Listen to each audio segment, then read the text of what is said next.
We're here at the Hugo Snow Drags and Vintage Sled Show today.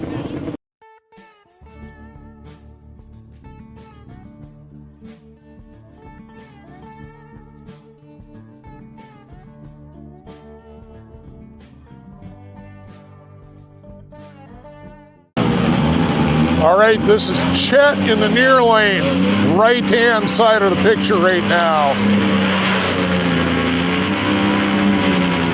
Chet from Minnesota Motorsports.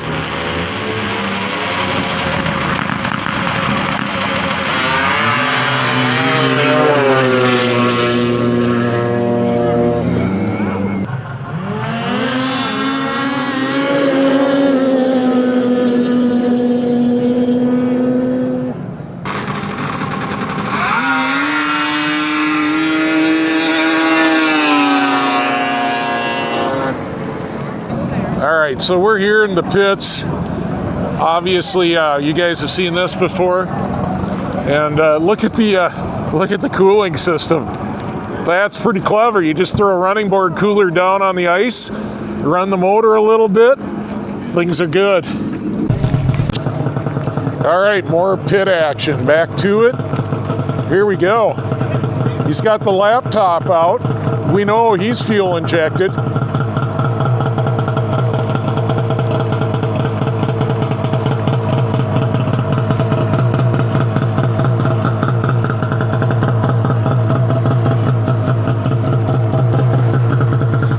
Nice little hater pipe coming out of the Arctic Cat. The Cat Turbo. Ooh, that looks like big jam there.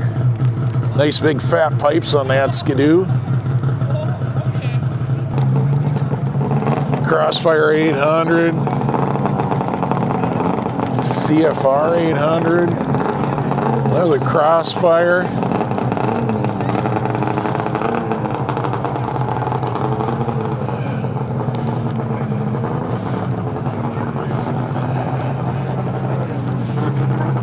Anytime the hood's up, we got to take a peek, right, guys? Look at this. D&D top end on that thing. Nice big fat pipes. I bet she screams. Oh, we got a Boost 850 here. Hope I get to see these guys run. Couple boosts.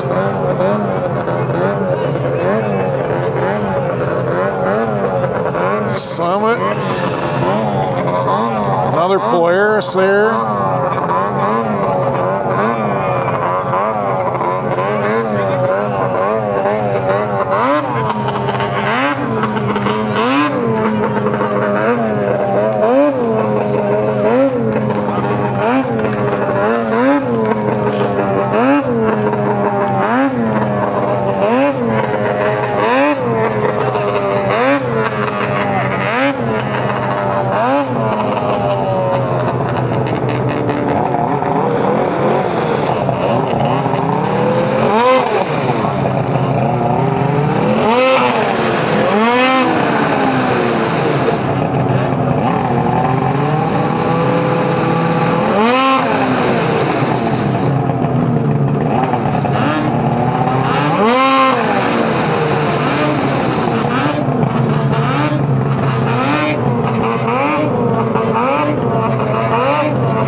All right, 99 XCR 800.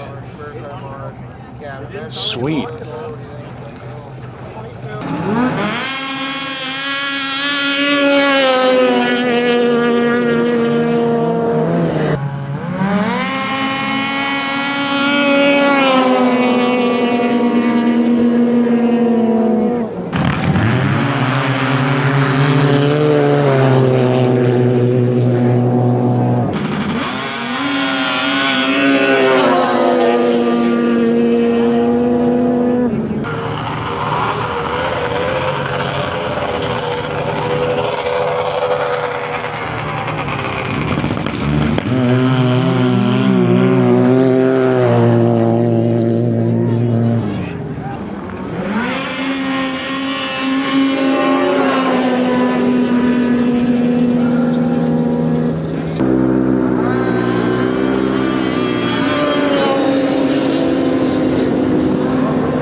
we're checking out the show here.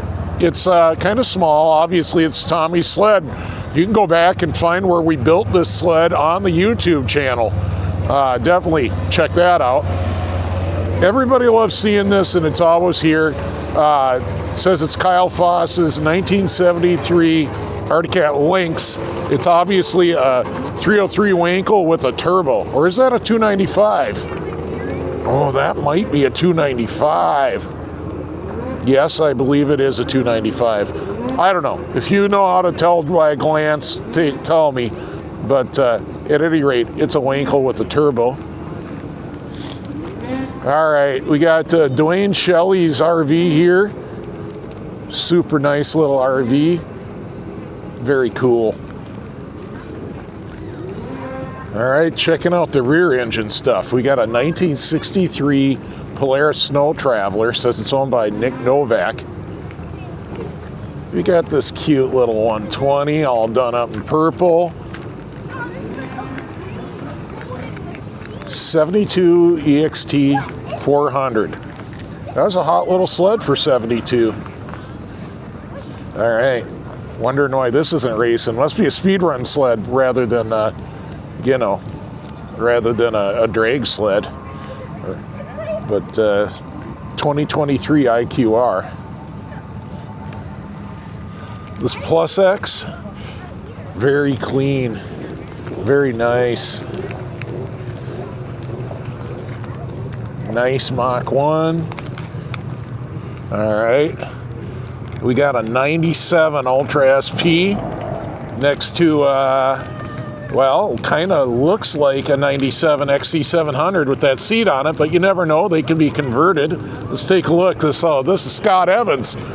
So Scott, of course, is a patron of the YouTube channel, and we've interviewed him about some of these sleds. That's a 98 there, so Scott has swapped the seat on that one. It should have the wraparound tail light like the 700 there has, and that's also Scott's sled over there. So, all right, so back to this. We got looking at Scott's sleds. So like I said, that's a 98, but he's swapped it to the other style seat. And then this XC700 is a 98 with the seat and gas tank it should have. I bet you we're still going on Scott's sleds because he had this at the Hair of the Dog show. Beautiful. And check out that RMK and look at those skis. They can do some nice stuff with custom skis. So that's pretty hot. MXZX. So those are pretty good. Greg loves these sleds. I wonder if it lives up to that crank shop sticker there. That could be pretty freaking fast if that's a crankshop motor and an MXZX. And Mach 1 with the 700 triple. And that's it. That's the whole show unless somebody else shows up. So there you go. I guess we'll get back to some racing action now.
Over up. What's your name, sir? Caleb Lenzen. Kale? Caleb.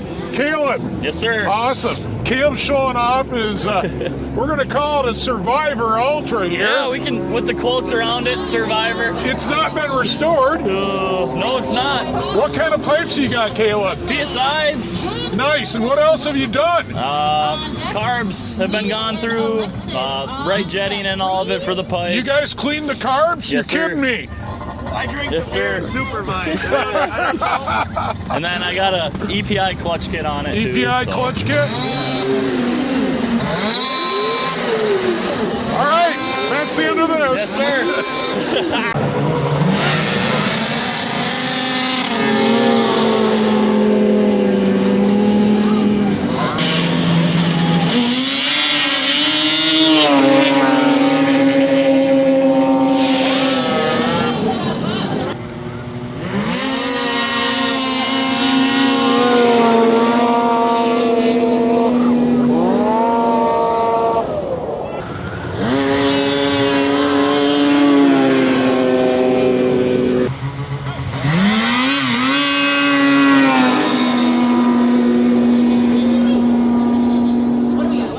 Looks like Scott got third choice on People's Choice here with his 700.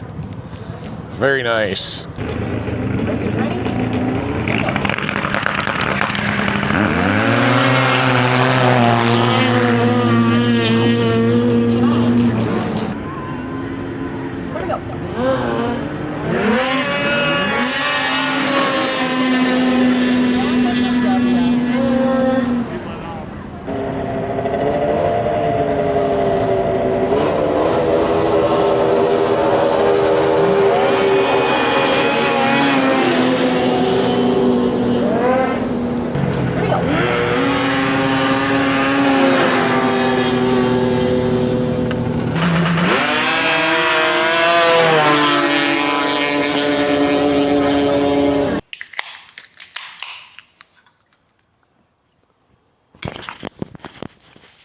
All right, I hope you enjoyed those races you were watching.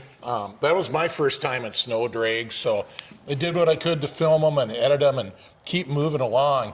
But you know, we're here with Chet and with Adam, and they're a big part of this series. You guys are basically the promoters, aren't you? Adam's actually a sponsor. Okay. I'm one of the promoters, along with my buddy John Anderson and Dylan Jessica. Gotcha. Cool. So I'm not super familiar with snow drags. It's the first time I've been there, and I suspect a lot of viewers are probably the same way. So maybe we should go over the basics of what they just watched. How long are they? 500? Yeah, 500 feet, yep. Okay. And it's always a snow launch, or at least that's what you try to do? Yep, we always try and race launch on snow, good hard pack base, built with, a couple days before the event. And we try and keep snow shut down. Depending on snow conditions, you can only build such a good track with how much snow you have. You guys did a lot of work to build that track, didn't you? Yeah, we actually plowed probably 80% of egg, which is around 80 acres. Yeah. Egg is 105 acres, I think. Just plowed it all onto the track just to make a track. Yeah, we had some warm days coming, so we figured plow it all to the track and get it bulked up, based up, and deal with it when we get closer to the race day. And it worked. I mean, you guys had plenty of snow on the track. The pits were glare ice. Yeah, we tried etching the pits a little bit with the skid steer bucket, but I mean, we had Friday, the day before the race, we had waves on the lake, of just because it was 55-degree day, and we were losing snow fast, and it was all mashed potato-y, and luckily it got down to like 19 degrees on Friday night, and made for a really good race surface, actually. Yeah. I was out on Lake Chetek on Friday, and it was the day before your deal, and it was an inch of water on that lake. So I was pretty amazed when I got to Egg Lake, and it was real firm. Yeah, no, it was a good hard track. The lanes were a little bit different. We had a little bit of sugary snow in one lane and a little bit of heavier mashed potato snow in the other lane, because we had some water coming up from a little bit of the lake weight. And no, it was a good event. Cool. Well, people probably want to know, like, because I didn't really get in. We couldn't hear the announcer. So, what kind of classes do you run there? So we run everything from 600cc stock up to 850 stock, and then we run 600cc mod up to 900cc mod. So we got 6 mod, 7 mod, 8 mod, 9 mod, and we got 6 stock, 7 stock, 8 stock, 850 stock, and then we jump up into improved, which is 1000cc under. It's a single class, 1000cc under, must have headlight, taillight, full-size fuel tank. Then you got 2-stroke trail turbo, 4-stroke stock turbo, 2-stroke open. Open is, I mean, you need more horsepower pretty much is the only rule in that class. Right. So, and we got Pro Mod too. We just added that this year. We're going to really try and push for that next year. And it seems to be a big class in the grass world and the ice world. So we're going to try and etch that into the snow drake world. And it grabs a lot of different sled builds and puts them into one class. Nice. So is there a place where people can go to find out more about the race series? Is there a Facebook or a web page? Yeah, we got MinnesotaSnowdrakeTour.com. We got Minnesota Snow Drake Tour on Facebook. Both those platforms. Okay. Our website's pretty awesome, and it's updated probably every other month. Awesome. And they can find out like rules. If somebody's thinking, hey, I want to go out and try 600 stock, can they find the rules and stuff? Yeah, everything's there from registration to rules to our sponsors, and if you want to become a sponsor, and pretty much everything he needs on the website. Okay. And so I talked to some guys that it was their first time out. These were the guys with the 96 Ultra SP with SLP pipes on it. And they got bumped into mod because they were piped, but they had a blast. Yeah. For their first time ever. They were having just a riot. And they did come back just like everybody does from a first time.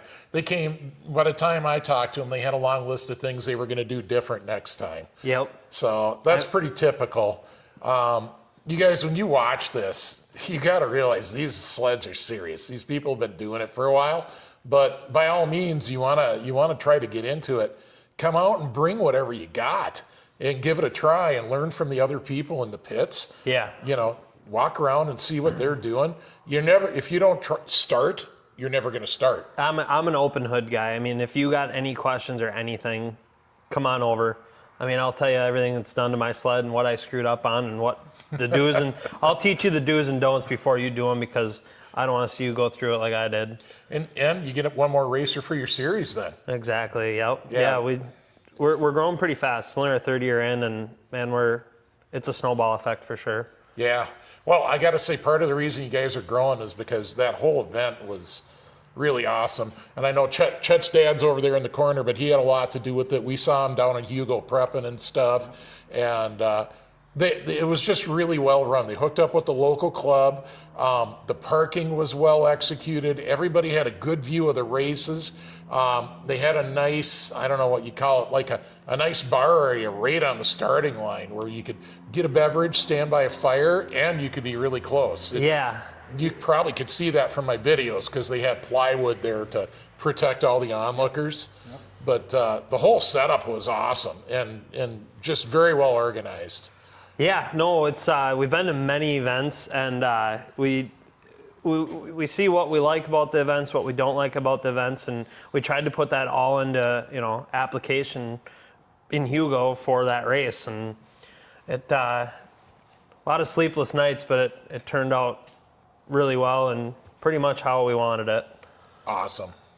All right, so if somebody wants to start out, here's a great question. The off-road guys always ask this question. If somebody's first off-roader, what should they buy? And the answer is 90% of people say a Jeep XJ, right? Yep. Well, I don't have any idea on sleds for snow drags what the answer would be. If somebody wanted to buy a sled to get into snow drags, what do you think the best first sled to buy would be for snow drags?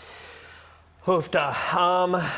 It's kind of a loaded question, but your 600 stockers, they're all so competitive in a newer sled world. The older 600s, they struggle to keep up in that class. Now, if you want to do more mod stuff, if you do some engine work to the 2000 XCR 800s, the 809 Mach Zs, those are very, very competitive in the 800, 900 mod world. But yeah, the newer sleds seem to take on and kind of manhandle the stocker classes, and the mod classes are still a lot of old iron out there honking down the track. So you're saying somebody get like an early 2000s or newer, a Liberty Twin or an F7. F7s are still like doing that. very well too, yes. What's the Skidoo equivalent of those, do you think? A good Rev, a good Rev 800. Yeah, okay. would be a competitive sled. They got these newer 800s and 850s in the Matrix chassis and such. They run strong right out of the box. So some of the older 800s, like the Liberty Twins and stuff like that, they just don't have the oomph that the new ones do. Gotcha. So yeah, if you're looking to run something a little older, do a little motor work, probably get yourself into the mod world. If you're looking to run something a little newer, then get yourself, I'd say, into the stocker world and be competitive. So I was surprised in the Trail Turbo class how many Patriot Boost Polarises I saw there. They are dominating that class, yes. I was expecting it to be turbo Yamaha 4-strokes. That's all I expected to see. No, the Trail Turbo class actually in our rules is 2-stroke only. Oh, really? Yes, we have 4-stroke stock turbo also. Okay. Yep, so we separate the 2-strokes and the 4-strokes there, and the first class that they can meet in is Pro Mod. Gotcha. Yep, so the rule in Pro Mod is you have to be in stock turbo.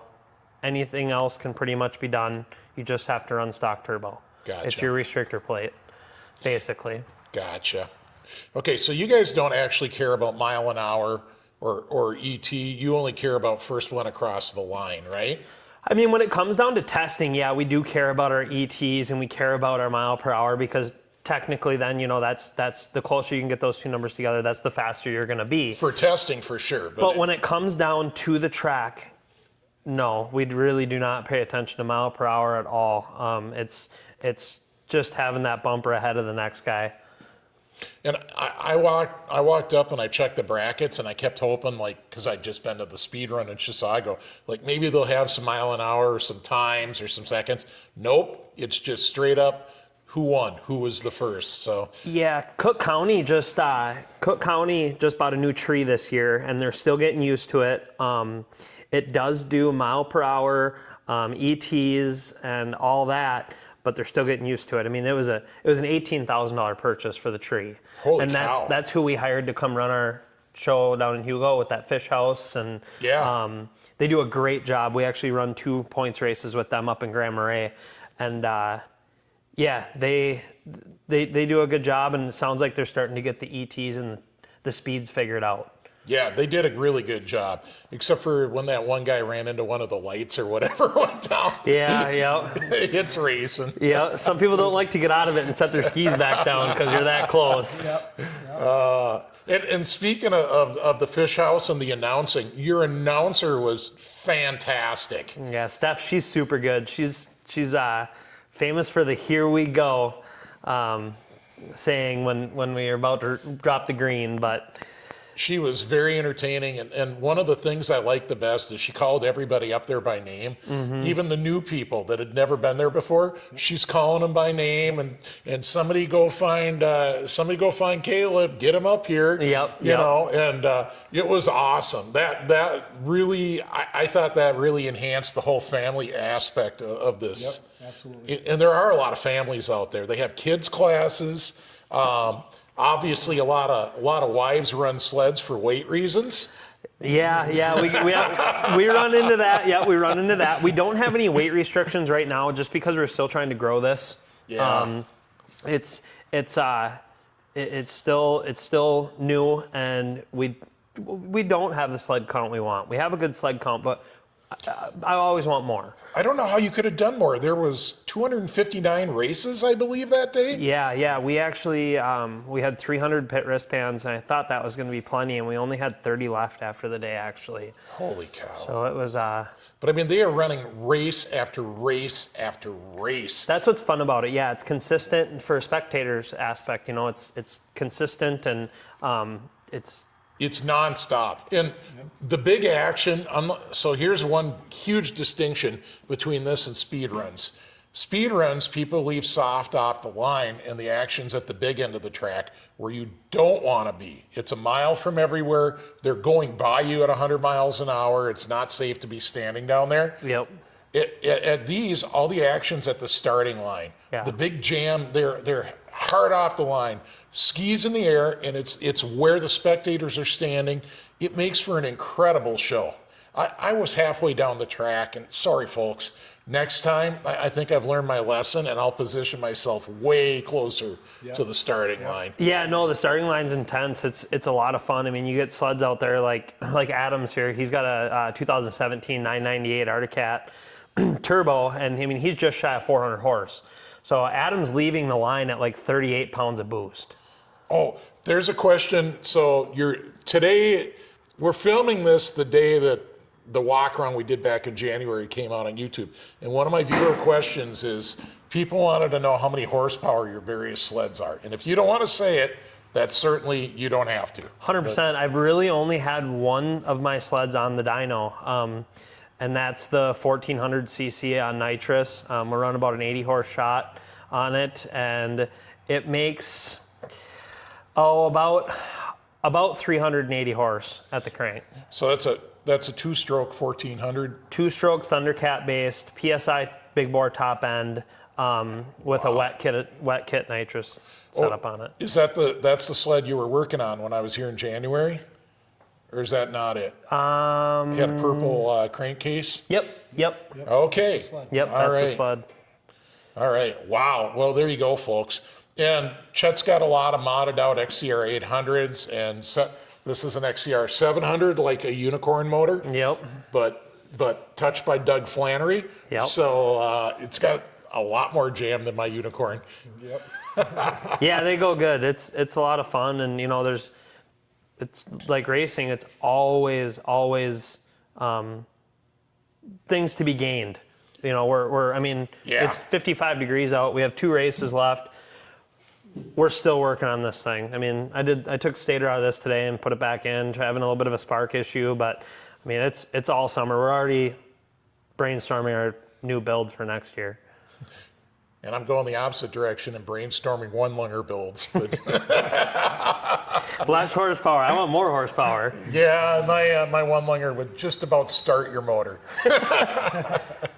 Yeah. All right. So I got to give Adam a plug. He's been hanging out with us. And, you know, you get a hold of Minnesota Motorsports, and I'll give you the phone number and stuff. But if you're in the area and you need fuel, you want to talk to fuel guy Adam there. So just saying. All right. So anyways, I guess I got to do my usual sign out. Sorry, guys. But thanks for having me over to talk about this, because like I said, I think a lot of people haven't been to snow drags, and I think it's a new thing that's up and coming. Oh, it's vastly growing on the East Coast and in Canada. It's blowing up out there. I think it's blowing up here too. I mean, if you look at Jerry Rice Racing, he runs like 500 and some races in a night. That's insane. So it's very cool. It's such a big show. It's such a great show. All right, so I got to close it out. Thanks for having me over and talking through this. Huge thanks, as always, to the patrons. I got to acknowledge them and their support of the channel. If you don't know, well, that's how I do my membership. It's like a YouTube membership, but it's offsite on Patreon. And the patrons get to watch all the videos early and ad-free. They get their names up on the screen. I got a bunch of other really strong supporters that are always sending me super thanks. Thank you. That's huge. People are sending me stuff to the PayPal and the P.O. Box. I appreciate everybody that's supporting my channel, and I appreciate these guys for supporting the channel. It's a good relationship here. I'm trying to help them and promote them, but they give me great content. So I think it works out great for everybody. No, yeah, New stuff coming. All right. Thank you. Thanks, guys. Thank you. Nutter Speed Shop is sponsored by Metro Performance Fuels. Please give Adam a call for all your performance fuel and race fuel needs. He is based out of the same building as Minnesota Motorsports near Wyoming, Minnesota. Nutter Speed Shop is also sponsored by Minnesota Motorsports. So if you need snowmobile repairs or a complete race sled build or anything in between, get a hold of Chet. We really appreciate your sponsorship, guys. Thank you.